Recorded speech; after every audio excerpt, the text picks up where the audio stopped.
If you were selling on Amazon during Q4 last year, you probably saw tons of listings where the offer count really dropped off because people just couldn't keep items in stock. That exact thing happened for me on a ton of different listings, but I didn't really know how to track everything. So in today's video, I'm going to show you how to search for those exact items with Keepa Product Finder. Before we go into the actual search, let me talk about what criteria we're actually looking for with these types of products. So this type of product that I'm describing has a lower offer count than it did maybe 2 months ago.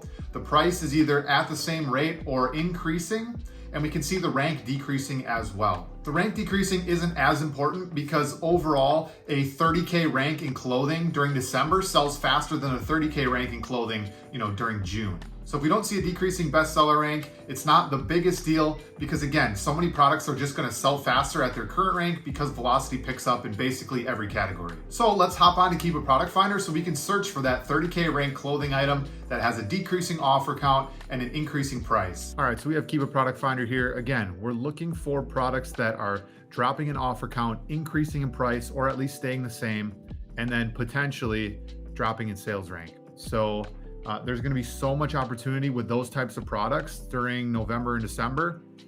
Mostly towards the middle to end of December, you're going to really see this happen, especially Amazon's going out of stock. A lot of sellers, sent in a certain amount of stuff to FBA and then they can't replenish it or they don't replenish it. And then you see offer counts just drop off a cliff. Prices go up because the last few sellers can modify the price as much as they want because people are going to buy no matter what. That's the nice thing about this time of year is that the consumer doesn't really dictate the price as much as they dictate the demand. And demand is still going to dominate the prices, so prices can kind of fluctuate whatever they want. All right, so let's get into this. Again, we can keep the rank fairly broad because we want to look for, we can find something that's a 75K rank in clothing because we know that that's still going to sell really fast. And if the offer count is really low, that prices might still be really high and we'll find some high ROI items. So I'm actually going to stick to 100K as the maximum for our current sales rank. And then again, if we want to find like a decreasing sales rank, we can do that. Or it's just looking for products overall. So we're going to look at the 90-day drop. So 90-day drop, right? We want to see how much is the sales rank dropping in the last 90 days. So the percentage, we could have a 0 drop, right? We want a 0% drop. So the 90-day drops percentage, if we have 0 as the start, that means that 100K, it's not really going to drop any from that 100K. And then we could see all the way down up to a 99% drop, right? So if we wanted to see an increase, these would be negative, but we want to see a decrease in the sales rank or at least stay the same.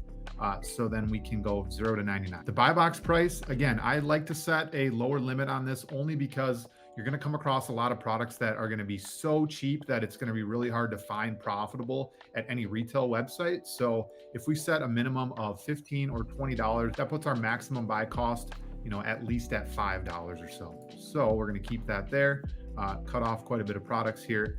We don't need any averages on these. I don't really care about that too much. Just the current price is at least $15. So we have Amazon out of stock here. We don't want to click this out of stock. We're going to deal with Amazon a little bit later. If we go out of stock, right, even in the last 90 days, if they're in stock for maybe 10 minutes, it completely eliminates that listing, even though it could be a good listing that Amazon's hardly ever on.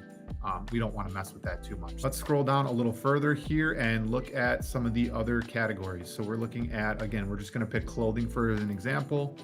And we can see that cut a bunch of products out here. We don't need any subcategories. If you're looking at specific brands, you can type that in here, right? And then that might reduce your search even further. If you're searching specific items, you can put that in the title, say clothing or toy, right? You can put that in the title. And if the title of the product has that word in there, it's going to filter by that. So that can really narrow it down if you're looking very hyper specific, but I would leave that blank most of the time. And now we get to offer count. Okay, so this is again where we want to see a dropping offer count. And this can be a steady drop, this can be a large drop, but we're going to make sure the numbers we put in there account for any type of drop.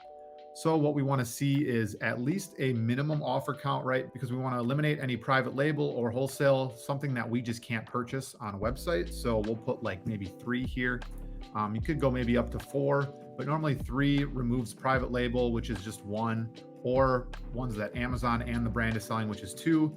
Wholesale, sometimes we'll get some wholesale listings at 3 sellers, but a lot of times if we see movement in the offer count quite a bit, on the Keepa chart, then we're definitely seeing an online arbitrage product most likely.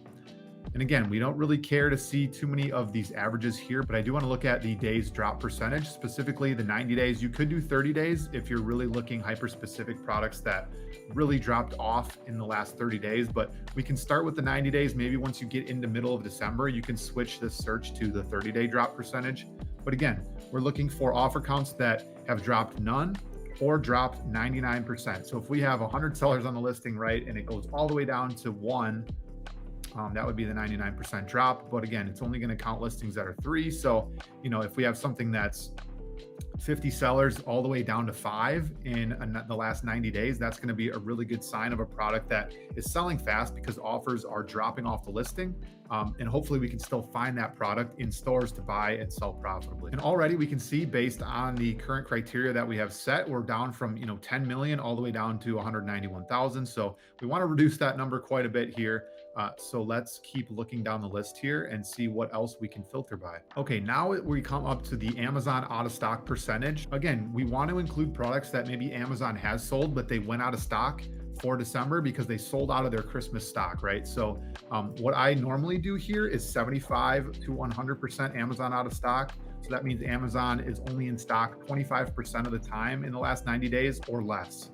But what I'm thinking might be a little bit better search that gives you a better quality of products is moving this down to 60% or even as low as 50%.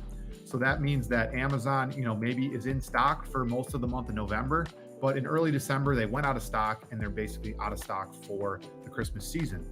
Those types of products wouldn't show up if we have this number super high. So I want to include that a little bit lower number here so we can encapsulate, a larger group of products that could be really good, but Amazon just went out of stock finally. Again, if you don't feel comfortable with those types of listings, you feel like there's too much risk, you can move this number up to 80, 90%, whatever you want, but just know you're going to weed out some of the products that could be good and Amazon probably doesn't have the potential to come back on, but it's all up to your risk tolerance. So since we're looking for products in the month of December and we're going to be merchant fulfilling a lot of products, I like to set, and this is a personal preference, I like to set a weight maximum. Again, I don't want to be shipping a ton of really heavy items, especially if I have to package a ton of them in a single day from selling. So I'm going to set around a 5-pound limit. So I think 5 pounds translated to grams is like 2,200 grams. So I'm going to set a 2,000 gram limit, and that's going to eliminate not a ton of products, but it eliminates, some of those products that are super heavy. So I know when I'm merchant fulfilling, it's going to be easy to process. All right. So this initial search criteria gives us 82,000 products. Now that's a ton of products. So now I'm going to go back through and narrow some of our search criteria to get this number a lot lower than what it currently is, right? We want to be looking at a little bit more specific of a product. So when the time comes, we're finding just really solid products. So let's actually look at the search now and see what types of products actually pop up. But in the meantime, I'm actually going to show you what columns I have here to get you in front of the best data to make a decision quickly on if the product's going to be worth looking into or not. So this first column is called Locale. It is where you can open the Amazon listing specifically in a new tab here, and that's to give you all of the data with SellerAmp and Keepa itself in the extensions. So that's super important to open the listing. Obviously, if we hover over the title, we can see the Keepa chart itself, which is super nice because then we can kind of get a sense, is this product increasing in price? What is the rank doing? And then we also want to see the image, right? We want to see what color we're dealing with. Is it a neutral color? Is it a funky color? We can see the 30-day average, 90-day average on the sales rank. Just gives you a good sense, is it dropping? So we can see 30-day average, it's actually a lot lower than it was with the 90-day average. Current buy box price is good to see. Is the buy box an FBA seller? If it's not, then you can maybe filter by even FBM sellers, right? If you wanted to filter by this column, you could. And then we see Amazon 90-day out of stock. Again, we can kind of see that they're not really in stock often when you look at the Keepa chart graph itself.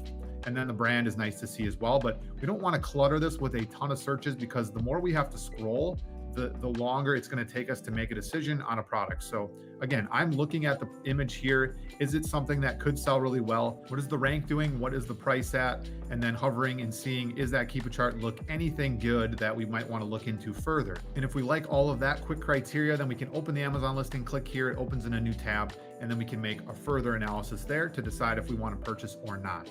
So we can see that maybe some of these really quick selling products, are we going to be able to find these?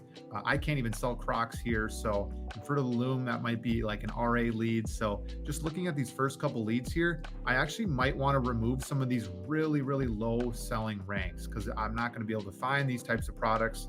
Can't sell Under Armour currently. So yeah, there might just be a lot of products that are going to be really hard to find. And again, we're sorting by buy box. You can sort by any of these categories that you want. 30-day average might be a good one to sort by. And again, if you wanted to sort by if it's an FBM or FBA seller getting the buy box, that's another one to look at. So let's go back to my advanced filters here and see if we can narrow down the list. Because again, 82,000 products is way too many to look at. So we're actually going to set a lower limit of 5,000. Again, 5,000 in the clothing is still super fast selling. We removed, almost 10,000 products here. And if we really wanted to go even faster selling, right, we could move this down to like 50,000, and that's going to cut our products even more. If we wanted to look at products that really are actually dropping in sales rank, we can narrow that down if we really wanted to, right? Maybe we want to see at least a 10% drop in the last 90 days in the sales rank. And already we've cut our full search of products in half here. And now maybe we want to just get a little bit higher ticket products. So we're going to actually do a minimum buy box of $25. And again, maybe we don't want to deal with a ton of super expensive products because returns on those can really mess with your margins. So maybe we'll set a $110 limit here in case there's any products that are like 101. We don't want to cut those off at $100. So we're just going to narrow that down. We'll remove some of these products that are, super expensive that, if they get a return or something, then it's going to mess with your margins too much. So we're looking there. And if we don't see any change in the price here. One thing, that's one thing I actually missed earlier is if we did want to see any kind of buy box increase, now we can show you how to demonstrate an increase with the 90-day drop percentage. So we can see if we want to go -99, right? That means that the minimum this thing has dropped is -99%, which means it's increased 99%. So almost 100% increase. We can go $9.99 if we really wanted to on that. And then the lower level, again, if we don't want to see any products with a decrease, we can go 0 there. And look at that, it cut out another 10,000 products. So we're already down to products that have either stayed the same in the last 90 days or increased by 999%. And then we have a lot less products to look through here. So let's keep looking at some of our other criteria to see if we can narrow those down even further as well. Again, we have clothing. If we really wanted to like search like Adidas or Nike, we could bring this down to maybe 1,000 or even less. But we're not going to specify brand because we might come across some really good products here. If we wanted to look at listings that don't have a ton of competition to start, we could set a maximum in this scenario to maybe like 50 sellers current. And then if we want to look at this drops percentage, maybe we want to see that offer count drop at least a little bit. Again, we can move this to like 10%, we can go 20%, whatever it is, but that cuts out a lot of products. So a lot of those products in the search that we just removed basically had anywhere from 0 to 10% drop in the offer count in the last 90 days. So again, products that aren't dropping in offers a ton yet, and this might change a ton depending on when you're using this search, right? If it's middle of November, it might be 2,000 products. If you do this exact same search in the middle of December, you might have 5,000 products, or it might be a lot lower because again, we're seeing a lot bigger drops in these offer counts when we get closer to the middle of December, which is basically the fastest selling out of any time period in the entire year. The other criteria we might not want to change as much, but you can see we went from 82,000 basically down to 2,000 products, and we might come across a little bit better search criteria here now that we're not looking at some of these, really low rank products that only Amazon can get a hold of, or that is really hard to find profitably. We can go down the line here, look at some of these products and see some of these are FBM sellers, which is really going to be really nice for December when you can't send anything FBA, right? All you can do is merge and fulfill. So if we see these listings getting merge and fulfill buy box already, that's going to be a really good sign that you should be able to get buy box yourself. So try out this search. I know you're going to find some profitable leads from it come the month of December. All right, so now you should have all of the tools that you need to set up Keepa product finder searches to find really awesome products in the month of November and December. As always, if you guys found this video helpful, subscribe to the channel and I'll see you in the next video.